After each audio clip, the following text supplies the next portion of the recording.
Hey guys, so welcome back. Finally, it's been a while since I've made a video. We're going to go ahead and for today, I'm just going to be reviewing basically Module 8, which was with the scatter plots and the lines of fit and calculating residuals. I'm not going to go too much in detail with this. I am just going to kind of skim over it a little bit just to kind of touch on those key points of what you should be able to calculate on your own. And then we're just going to go ahead and wrap it up. Like I said, it's just going to be a quick review touching up on just the highlights of this module. So using your textbook, I'm going to page 271. So go ahead and have your textbook open. This is the ready to go on. So it's basically like the wrap up of everything in Module 8. So go ahead and flip there like I said. All right, and so from your textbook, let me go ahead and situate this really quickly. I'm going to zoom in a little bit so you guys have a better view. Okay, and let's go ahead and start. So for these first three questions here, so it's asking you to estimate the correlation coefficient for each scatter plot. So you guys should know by now that your correlation coefficient is going to be either negative 0.5, negative 1, 0, positive 1, or positive 0.5. Okay? If it's close to 0, that means there is no correlation. If it's close to negative 1 or positive 1, that means that it is a strong correlation. Okay, I'm going to put little check marks on there for you. Okay, and negative 1 would mean that it's going downwards. Positive 1 would mean that it is going straight up.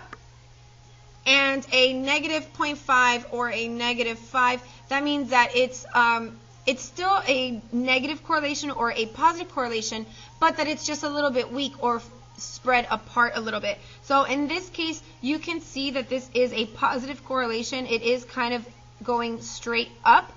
Okay, but because they're pretty spread apart, I would say that this is closer to 0.5. Okay, and then this one over here, they're a little bit tighter together, and you can tell that they're going straight down. And so in this case, I would say that this is close to a negative 1 because, again, it's going downward, meaning it's a negative correlation, but they're pretty close together. So that would mean that they have a stronger correlation. Okay, and then this last one over here, you don't know whether this is going, up, if it's going down, or if it's just, what it is. We have no idea, and they're very spread apart. So this, I would say, is a 0, which is no correlation at all. Okay, so now when it comes to lines of fit, again, I'm not going to go into too much detail with this because I feel like the biggest concern should be that you are able to calculate residuals and understand what a residual is and, like I said, and how to calculate it. So what you would do for something like this is very simple. You read the information that they're giving you, and then you go ahead and you plot these points. Okay? They're giving you, this is going to be your X value, which is your salary, and then this is your Y value, which is the amount of wins. And then you just go ahead and plot those points. So 2.681 is going to be somewhere in this range, right here in the middle. Okay, 2.7 and 73 is going to be somewhere over here. Okay, so again, you would just go ahead and plot those points, and that's basically it. Now, as far as figuring out your line of fit, what you need to do is, I'll just use this one as an example. Let me erase this line. Okay, so your main goal is not to connect the dots. Your goal is not to have all of your points on the line. Your goal is to get your line in the middle of all of your data. So I would say, let's say something like this. I feel like I can start somewhere maybe over here. Okay, and so you just kind of start to plot it out a little bit and then maneuver it if you have to. So I feel like this one is a little bit too far down, so maybe starting it up a little bit higher. Okay, and starting it a little bit more like this. So again, you just kind of play around with it a little bit until you can see that it's in the middle of all of your data points. So this one is all right. It could be better. but it is pretty random and they are tight to the line, and that's what you want. You want for half of your data to be above it and half of it to be below it, and that's what you would do there. Now, what you want to do from there, if you need to calculate the equation of your line of fit, you need to figure out your not ordered pair, you need to figure out your y-intercept, and you need to calculate your slope. So I'm going to go ahead and we're going to calculate a slope and a y-intercept from a line. Okay, so I'm going to switch over to a graph like this. Okay, so this here in the middle is my y-axis, and this one across is my x-axis, as you guys should already know. Okay, and let me quickly I can't find my ruler, so I'm going to use an index card. Okay, let's say that I draw a line of fit, and let's say that it's going like this. Okay, so let's say I have a line of fit, and let's say it's starting here. And let's say, you know, we can only have positive values. So let's say my line of fit is like this, and maybe we have a couple of points of data around in this area. Okay? Now, I purposely kind of gave you a very easy y-intercept because that one is right there. You know that it's 1, 2, 3, 4, 5, 6. You know that this is 0, 6. It's very easy to calculate. Okay, but let's go ahead and find out our slope. Okay, so I'm going to choose 2 points. So I'm going to use that point, and I'm going to use this point right on there to find my slope. So I have 0, 6, and this point is 2, 1, 2, 3, 4. So 2, 4. Okay, so we have 2, 4, and so now let's calculate our slope. So 0, 6 was our first point, and we have 2, 4. So in order to calculate our slope, we know that we need to use our slope formula. And this is our x1, y1, x2, y2. All right, so we're going to go ahead and do 4 minus 6 over 2 minus 0.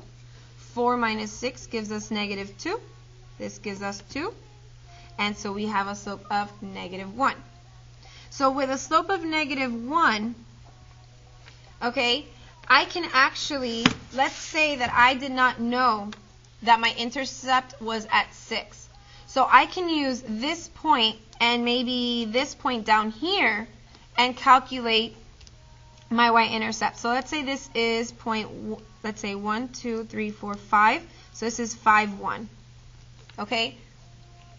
Let's go ahead and actually calculate our slope again using those 2 points instead now. And let's make sure that we're still getting the same slope, which we should. But just because, for sake of this video, I want to show you guys that no matter which 2 points you use, you're still going to get the exact same slope. Okay? So back over here, so we're using 5, 1 and 2, 4. I have 4 minus 1. And then I have 2 minus 5. 4 minus 1 gives me 3, and 2 minus 5 gives me negative 3, and so this gives me negative 1.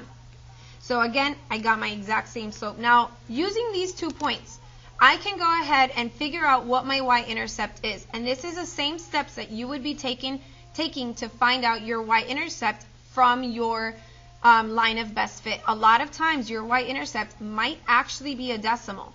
Okay, and if you happen to get a decimal up here while you're doing your slope, it's okay. You can have a decimal in your slope depending on your the type of problem that they're giving you. And a lot of times in these real world kind of situations, sometimes you're going to have decimals. Okay, so going back to this, I can use my slope intercept formula to find my B, which is my y-intercept. So I have 2 points.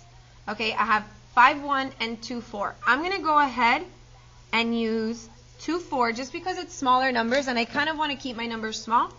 This is an x value and this is a y value.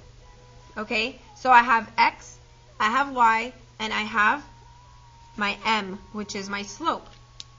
I can substitute those values into this equation. So my y value is that 4, and my m was -1, my x is 2, and my b is what we're trying to find. Okay, -1 times 2 gives me 2. -2. Okay, and so in order for me to get my b by itself, I need to move this -2. So the only way I can move it is by doing inverse operations. So if that's a negative, I'm going to add. I want to do the opposite. So I get 6 as my y-intercept. So the equation of this line, I'm going to use my b and my m. So my equation for that line is y equals -x or -1x plus 6. Okay? So that is how you would find the equation of your line of fit. All right? So now let's move on back into our textbook. And I'm going to go over to page 263. Now, the reason I'm going to use this page, and we're not going to use everything that's on this page, because this is for a different lesson, and for right now, we're not going into this lesson, but we're going to be using this table, and I'm going to stop right here. I'm not going to do the square of the residual. Okay? So let's go ahead and try to find these residuals. So this would be the equation of your line of fit, okay, which is the equation that we technically just found, only that I was giving you imaginary numbers, and this line of fit that's given to you here is from an actual problem. Okay, so you have x values and y values that are given to you. Now, you want to find out your predicted y. Now, remember, a predicted y is the y value that's going to be on that line of fit. Okay, so for example, if I went back into these problems here that we were doing, okay, the predicted y is any y value that's going to be on this actual line.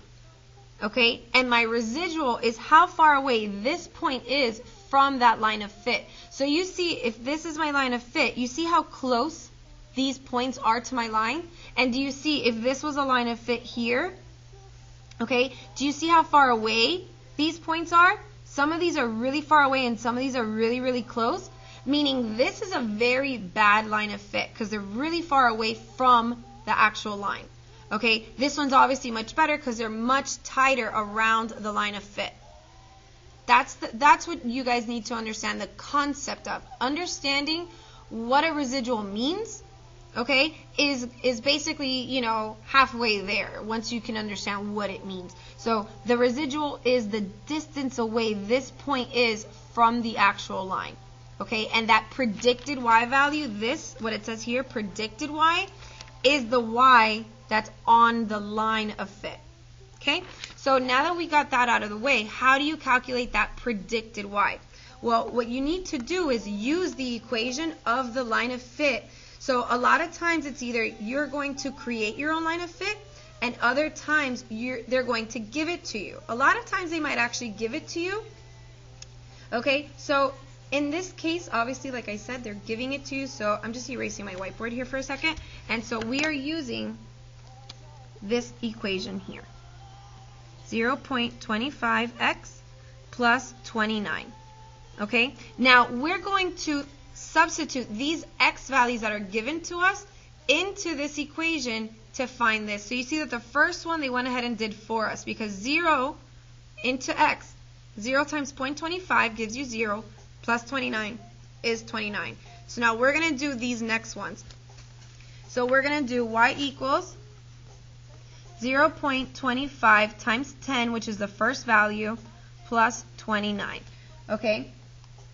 Now here, this gives us 2.5 plus 29. 2.5 times 29, you get 31.5. Okay? So that's what you would put in here.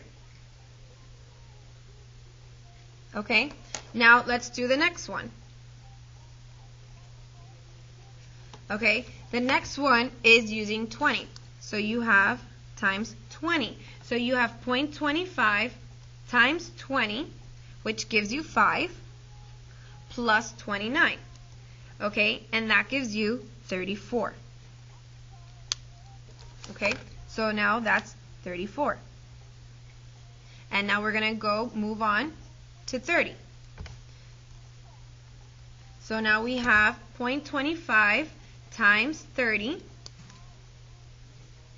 and that gives us 7.5, and 7.5 times 29 gives us 36.5. Okay? So you're going to do that for the next one as well, and you'll get 39 here. So now in order for us to calculate our residual, okay, or the distance away from the line is, you're going to subtract this from here. So 29.2 minus 29.0 gives you 0.2. And that's how you get this number here. So again, like I said before, we're not looking at this right now, okay, because that's a different lesson and we're not going into that just yet. Okay, so now we're going to do the next one, 31.3 minus 31.5. That gives us a negative 0.2. Okay, this one is exact, so that means that that point is on that actual line. Okay, then over here, again, this point is on that line. And then the last one, when you subtract, you should be getting a negative 0.8. Okay, and that's how you're going to go ahead and calculate those residuals. Okay, now I don't have an actually, you know what? I'm going to use from page 262. You guys should already have this filled out because you guys did homework from here. But I'm going to use this for right now, just so that I have, you know, a way to show you how to plot those residuals. Okay, so let me zoom you in a little bit. Hopefully you guys can see there. Okay, and so if you were to graph this, okay, this is your 0, and I'm going to go ahead and I'm going to increase these by 0.2s, or actually I'm going to go by 4. Oh, I'll put this one as 0. Let's see, yeah, so 0.4, and then this will be 0.8. Okay, and then yeah, so this one in here in the middle will be the 0.2, and then this will be the positive. Okay, sorry, so this one here, sorry, my hand's in the way. So this one here is going to be the 0.2, and this will be the positive 0.2. Okay, so our first one, we're doing 0, 10, 20, 30, and 40 is our x values. So let's see, 10, 20, 30, 40, perfect. So this is 10, 20, 30, 40, and 50. Okay, and we're going to be using these x values and these residual values. Okay, so that's why I had to go to 0.8 because I have a residual of a negative 0.8. Okay, so my first one is going to be 0, positive 0.2. So 0 and positive 0.2 is going to be right here. And then I have 10 and negative 0.2. Then I have a 20, 0, a 30, 0, and then a negative 0.8 is at the 40. So 10, 20, 30, 40, and it's going to be down here. Okay, so now types of questions that you might get asked for this kind of line of fit or for this residual plot is very similar to this one here, like evaluating the suitability of a linear fit and the quality of fit. Okay, so things you want to mention is, are your points random? Okay, basically, are they making a pattern? I don't have a pattern here. They look pretty random to me, so they're random. Okay, are they tight or are they loose? These first ones are pretty tight, okay, but this last one's pretty loose. So I would still say that this is a strong, a strong correlation. Okay, then you can say the quality of fit here. I would say that it's a good fit. Like I said, they're pretty tight. They're, they don't make any kind of pattern at all. They seem very random. So that's the kind of stuff that I would, that you would be looking to say when you're explaining something like this. So anyways, I'm not going to go, like I said, too much in detail with this, because once you can graph this and you can calculate these, you should be okay. The rest of the types of questions you'd be getting are really just interpretations. You might get a question that's asking you to use that line of fit to calculate something, in the future. So at that point, you're just substituting those values in for x and checking to see if it would be a good representation and if it's reasonable. Always, always, always use your logic, okay? If you are getting a question that has to do with height and you're getting something that has, a person being 8 or 9 feet tall, that's unreasonable. If it has to do with weight, okay, and you're using a line of fit, an equation like this, and you get something that weighs, like 50 pounds for a person that's 30 years old, that's very unreasonable. How likely are you to get somebody that's 50 pounds, and is 30 years old? Okay, so take those things into consideration, and I hope that this video helped you guys. Any questions you have, please ask me. Leave some comments on the video, and I will try my best to help you guys out. Anyways, until next time, I will see you guys, and I hope you have a good weekend. Bye.